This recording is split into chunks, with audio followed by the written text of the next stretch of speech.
All right, well, welcome back everybody. Welcome to the channel. Just before we get started on this video, I'd just like to say I'm very humbled and honored by all the kind comments from the last video on hymn playing that we put up. If you weren't able to catch that one yet, I will put a link up here so you can check that video out. And I'm very happy to come back with a request to do a short improvisation video on how to begin basic improvisation when you're seated at the organ. So with that in mind, we're going to carry right on. And also, if you'd like to check out a tour video that we've done of this organ, and you want to go inside the belly of the beast, I'm going to link that video down in the description along with the specification with the organ. So you can also check out an in-depth tour of this organ inside and out, as well as the sound palette that we have here on this 1919 Casavant organ of Quebec. All right. We're going to get started. Improvisation. Many of you have heard of it and have done some of it to a certain degree. I know in the Catholic Church there's a lot of improvisation that is involved with the way the liturgy is structured, whether it be at the end of a hymn where you need to fill some time, perhaps the altar's being incensed, or at the end of offertory, the offertory hymn is done and you still need some time, or at the end of communion when communion is done and you still need to go that way. There are a number of different ways we can approach improvisation, and I'm going to say right now, anybody can do this. Once again, from like the other video, I'm going to put the disclaimer in that this is my way of introducing improvisation. I'm not saying this is the absolute way to do it, or the right way or the wrong way, but this is again is how I do it. So that's a disclaimer out there, of course, again, for any trolls that might be out there. Anyhow, we're going to go over a couple of basic hymn patterns to do basic improvisation to. So let's start, say, with an improvisation of a hymn introduction. If you want something a little more flashy to engage the congregation, to maybe open that book or just give them a little bit of something else, you can always start out. And a device that I use now, we've got the camera here that'll be able to show you on the keys what I'm doing.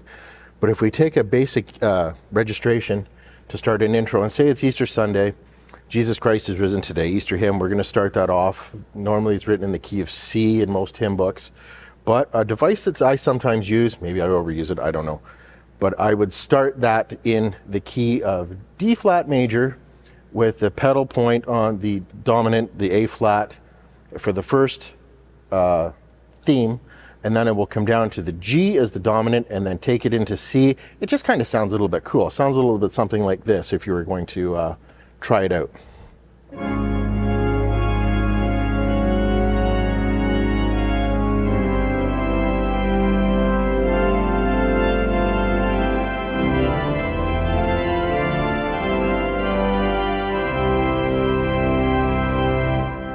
Now another way you can improvise that to the same thing. So as you can see what I did, I had A flat pedal, and I started it in D flat major. You can figure this out. It's just the first part. It's just the first theme of the hymn.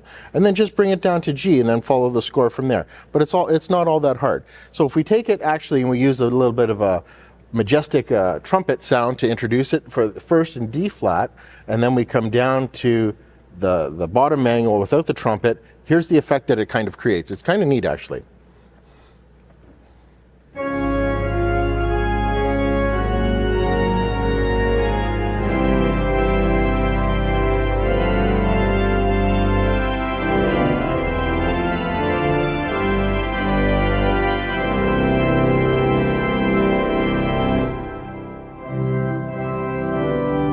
So on and so forth.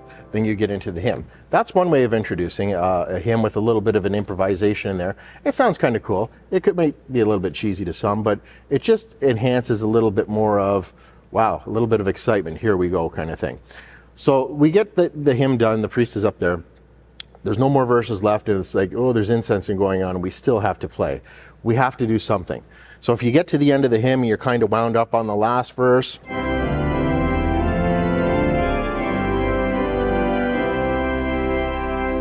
what do we do from there? Well, there's lots of different things you can do.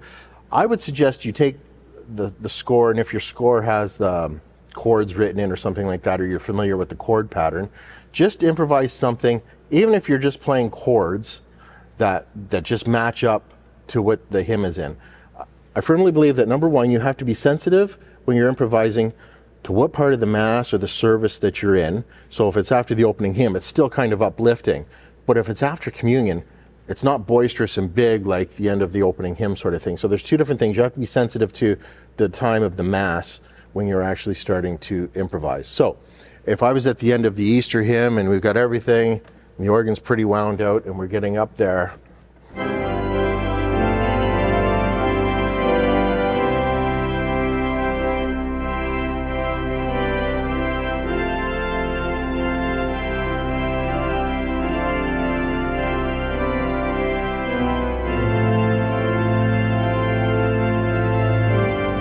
so you can take a variation on the melody. The melody's still kind of in there, but just take a variation on it. Remember, there's no right or wrong, really, because it's your improvisation. You're creating this. So you might just want to take just a basic theme of the melody, what's going on with that chord structure, and go from there. Other people that are a little more advanced might, you know,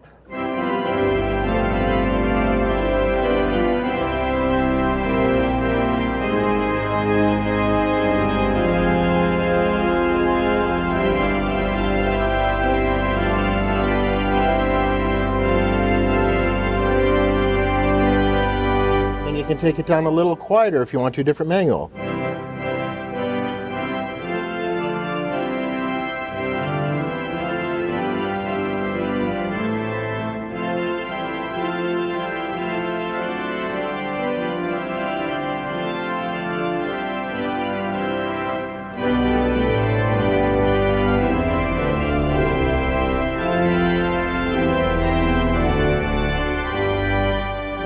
Build it up to finish it off.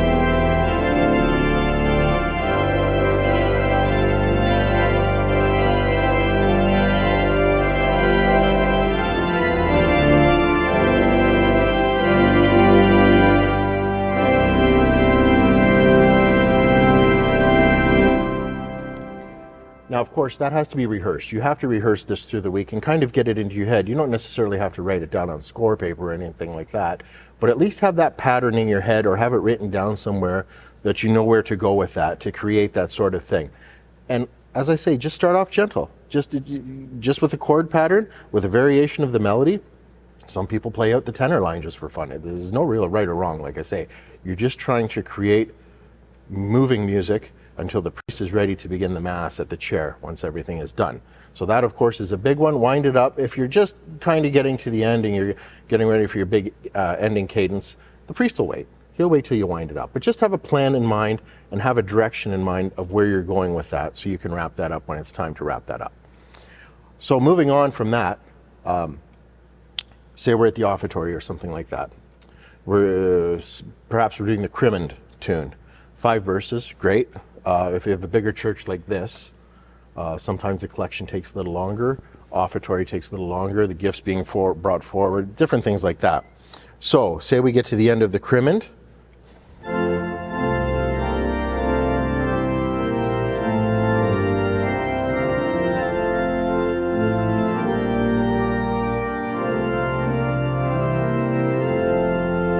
Okay, we're done. We get a nice soft registration.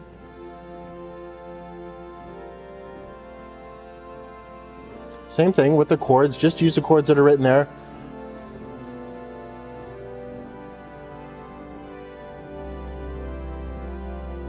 Okay, just anything like that at all. Just bring the organ down, of course.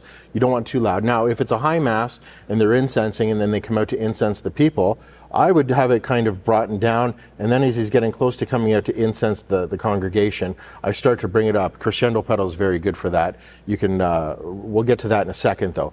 But so if we're on the Lord's My Shepherd, we just basic chords.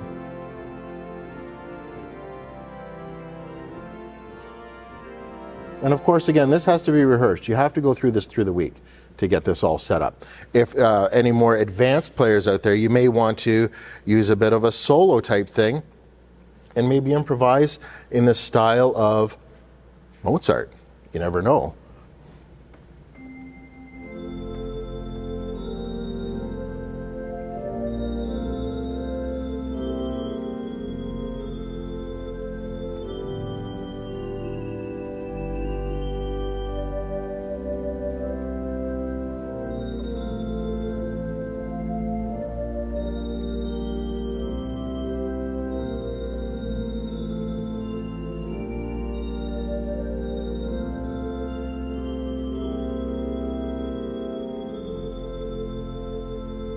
Maybe you're more inclined to improvise in the style of Bach or something like that.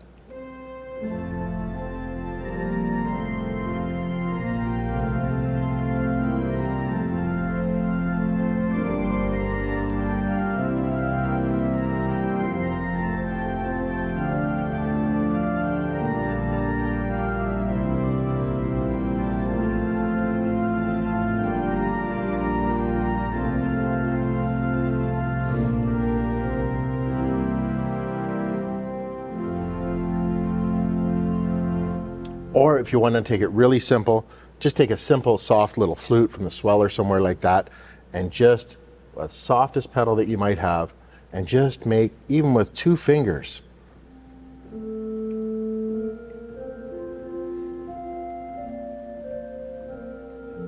little bit of a bass in the left hand, so play the, you know, the tonic in the chord.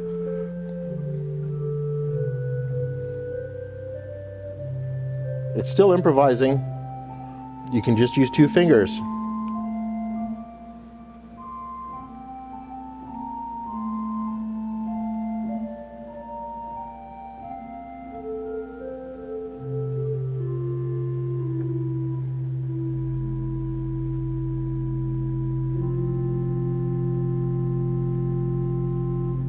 So something like that. It could be the simplest things. So that's what you want to get to when you're improvising, say, after the offertory. Now, I was mentioning before, say if it's a high mass and we just finished the Crimen, and then he's going to be incensing the altar and the gifts, and then coming out to incense the congregation. So I might end up, the hymn would end like this.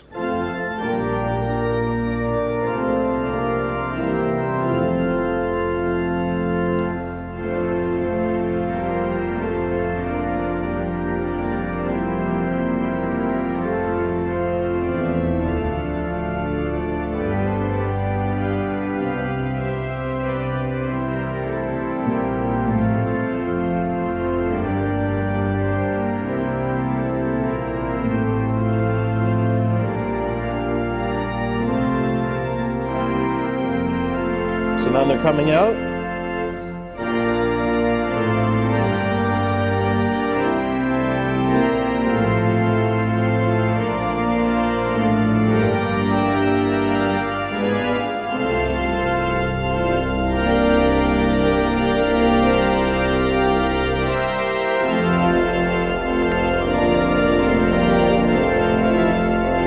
D flat chord with an F.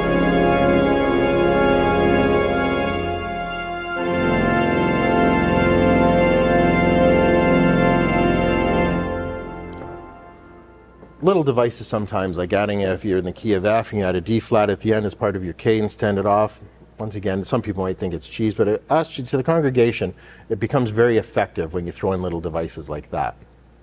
So that was the difference between a quieter, like a low mass, and then to a high mass sort of thing.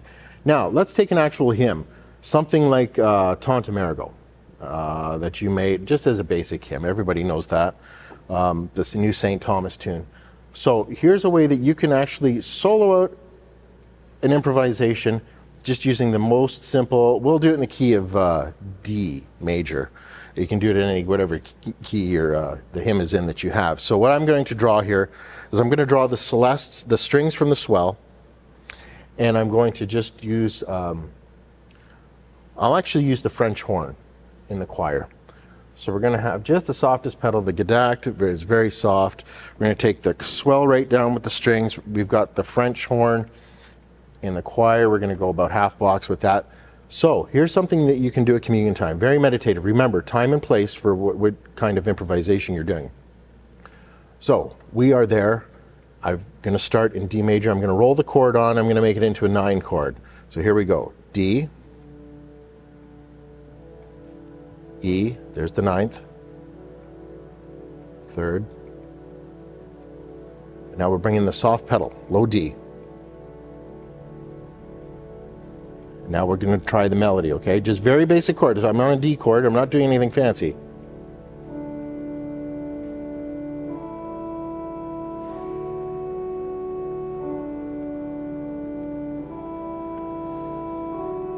So I've just gone to a G chord. I'm going to come back to a D. Into a G chord again. So far we've only got 2 chords in there. can make it a minor if you like. Then back to our D, D9. A little bit out of tune there.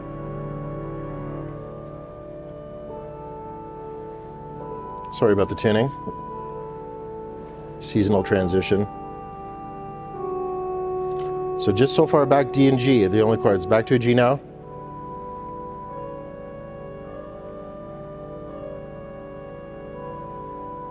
You can throw in an A chord in here if you like. I'm still on the D pedal.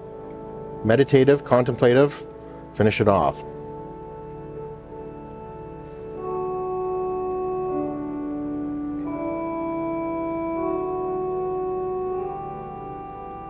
So far we've only got 3 chords in there, D, G, and A.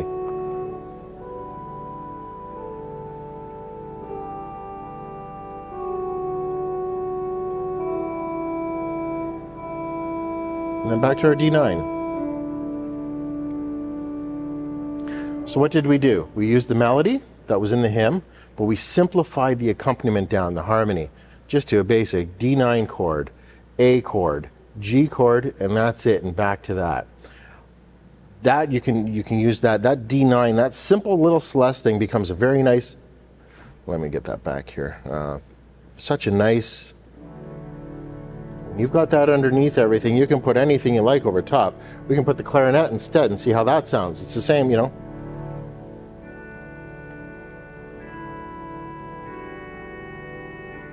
Anything you like, or maybe you've got a nice flute or something.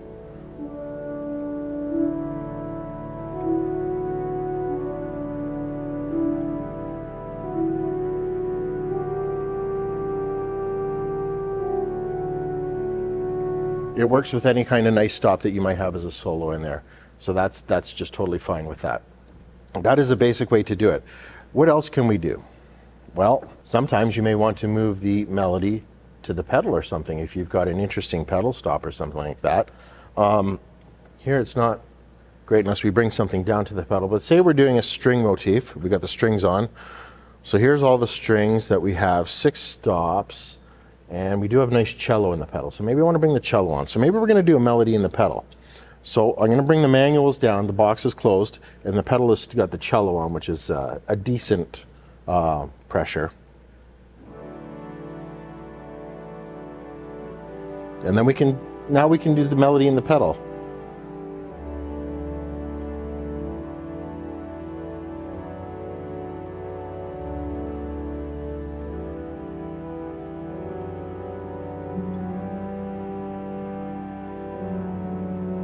And you think, okay, well that might not be enough. Well, if your organ has supers to bring down to the pedal, put the supers on, bring that down, and now we get something like this.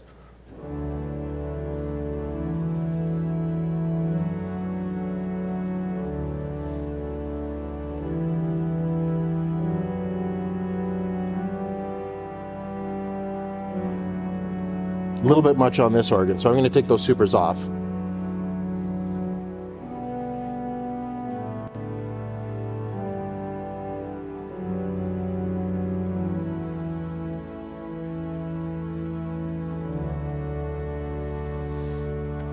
Not too bad, like just a basic kind of thing. Now here's another thing that I'm very particular about with harmonizing when you're improvising. I really feel that if you're soloing something out in your right hand, the left hand should have very decent harmony involved with there. So ending on a third instead of rather just playing basic chords. Okay, so if you've got something soloed out nicely, so I'm going to take the Hohlflute on the grate, which is nice. I'm going to put the Tremulant to that, which is going to make it sound pretty good.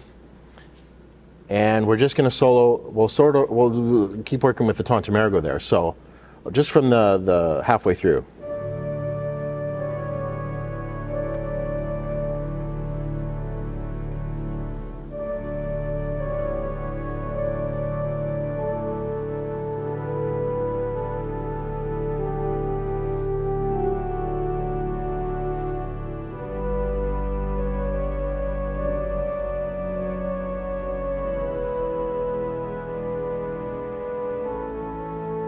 So did you see what I did there? If we watch, I did like a tenor line in my hand. for harmony. Rather than just staying on an E chord, at a moving left hand to bring that harmony to end down on the third of the chord. And then you keep going.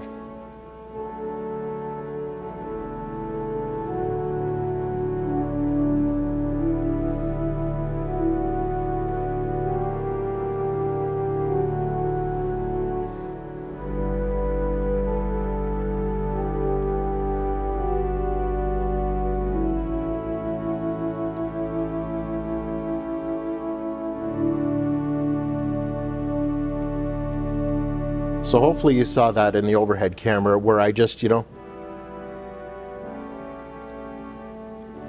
almost like a tenor line singing out there. Rather than just playing straight chords, you've at least got a moving line coming in there. Makes all the world of difference, and it actually becomes easier the more you practice that.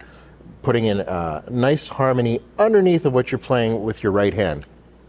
I'm very big on that. When you can improvising, you can provide a nice harmony underneath of what's going on in your hands. So here's a final point that I'll make about improvising. You may have say an offertory where the hymn is only 3 verses, and maybe you'd rather improvise between the verses rather than at the end of the hymn. So you want to do like an interlude sort of thing.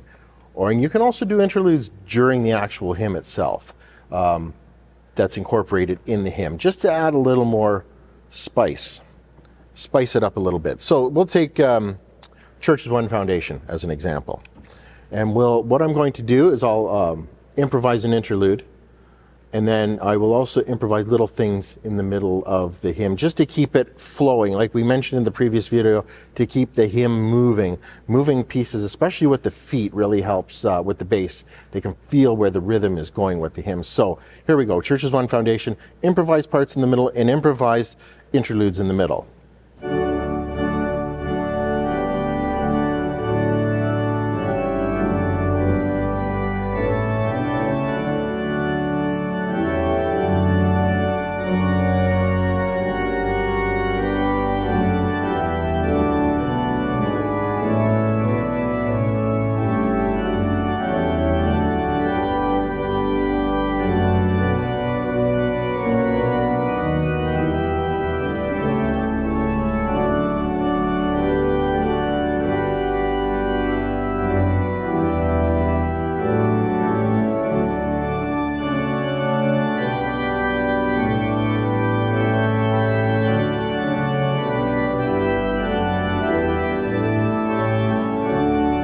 Next verse.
So you can end on the interludes between the verses. You can either end on the tonic, or you can end it on the dominant sort of thing, which comes a little more excitement. So especially.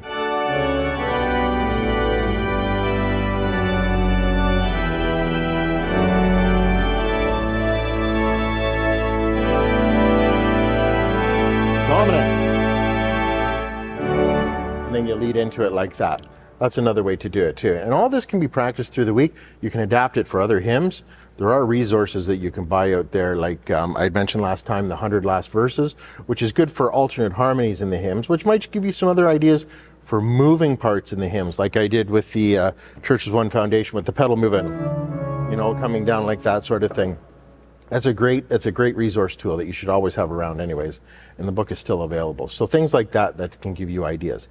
If I could give one big piece of advice for improvising and learning how to do it, just sit down and do it. Just sit on that organ bench, start with 2 fingers if you have to, use the softest stops, explore the organ, explore what you have to work with at your fingertips. We're very lucky here, we have such a big palette of sound that we can use many different things. But just take that basic sound, just get a basic chord going. 9 chord is nice because it just gives a nice little atmosphere. Just the softest chord. Even if you use two chords in the whole thing.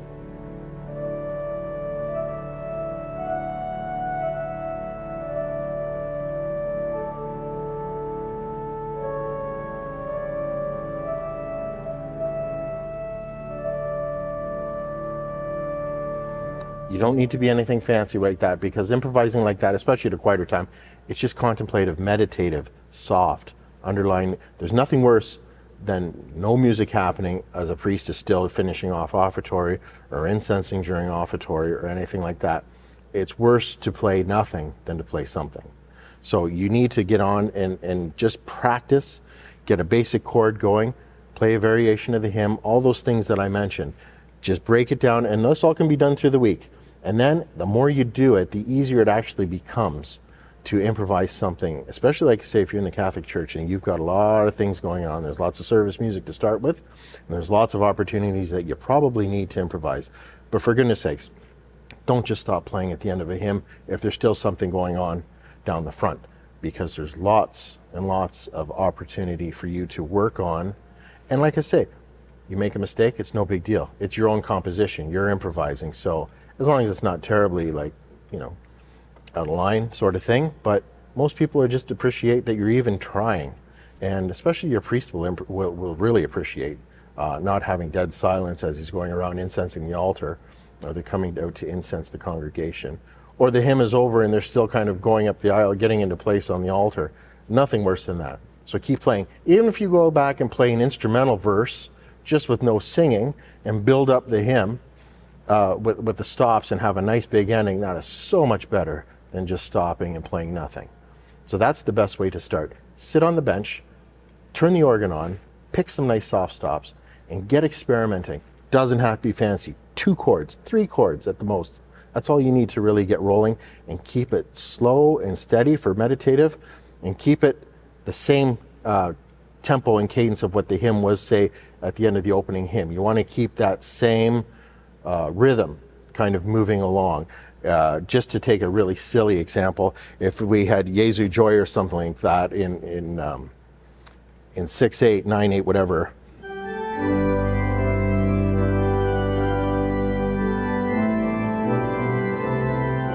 So if I had to improvise on something like that, I want to try and keep that same rhythm going. So we had ended off.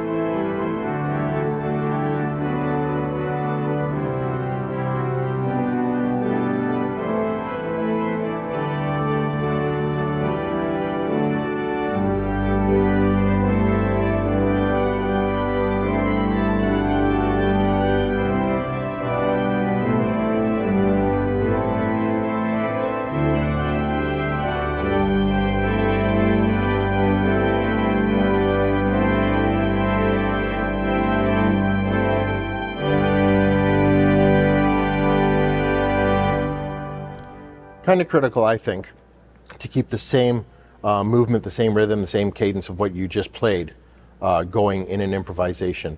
A lot of times before when I wouldn't have time to work up some nice prelude or something like that, I would always improvise on the opening hymn to at least get the tune of what they're about to sing in their head. And I'd always take the hymn, the melody in there, and I would keep that improvisation in the same rhythm of what the hymn is going to be, just so it kind of subliminally gets latched into their brains, which also helps, you know, they've already heard it for about 5 or 10 minutes before in different variations, and it might just actually help them sing or encourage them to open the book and sing with that. So that's what I used to do. I still sometimes do that. If it's been a rushed week or something like that and there's no time to get anything together, I'll oftentimes just improvise on the opening theme, on the opening hymn sort of thing. So I hope that helped out a lot. Don't forget, check out the other video. I'll link that up here again, hymn playing.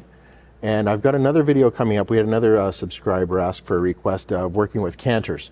So we're actually putting together a video for that coming up, working with cantors and singers, especially in a church maybe this side where there's your cantor happens to be a city block away, where I'm sitting here at Norfolk Street and the cantor's down at Dublin Street. So just working on things like that. We're going to put together a nice video of how to work with cantors and strategies and techniques for that, and for soloists and how to accompany soloists and things like that moving forward. So once again, if you have any questions or suggestions or anything you'd like to see on the channel, instructional wise, or my take on anything, or any of the other musicians here that are part of the Basilica team, let me know. Comment down in the comment section. Let us know.